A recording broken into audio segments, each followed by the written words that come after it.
ఏంటమ్మా పని చేస్తున్నావు? ఎంత కదేంటి? వస్తే మధు మధు అత్తయ్య ఏమైంది అత్తయ్య? ఏం చేస్తున్నావు లోపల తంచే పని చేస్తూ? తలనొప్పిగా ఉందని పడుకున్నాను అత్తయ్య. కడుపుతో ఉన్నంత పని చేస్తూ లోపలికి పడుకుంటావా? అయ్యో అత్తయ్య అక్క నేనే పడుకోమన్నాను అత్తయ్య హెడ్డేక్ గా ఉందంటే. అది కాదమ్మా నీ కడుపులో పెరుగుతుంది మన ఇంటి వాచుడు. ఇలా నువ్వు పనులు చేస్తుంటే కడుపులో ఏమైతే ముందు చీపురు లేవు. వెళ్ళి పని చేయి. సరే అత్తయ్య. ఏ మధు చార్జర్ ఎక్కడ ఉంది?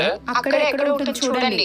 ఎందుకు అంత చిరాకు? ఇప్పుడు ఏమైందని? లేకపోతే ఏంటండి అత్తయ్య గారు ప్రతి విషయంలో నన్ను తిడుతున్నారు. అసలు ఏంటండి ఈ ఇంటికి మీ మరదలే వారసును తీసుకొచ్చినట్టు మీ అమ్మగారు అలా మాట్లాడుతున్నారు? నాకు కూడా ఒక పిల్లడు పుట్టి చనిపోయాడు కదండి. ఆవిడ దగ్గర నుండి ఆపరేషన్ చేయించారు కదా, లేదంటే నేను ఒక బిడ్డకి తల్లిని అయ్యేదాన్ని కదా.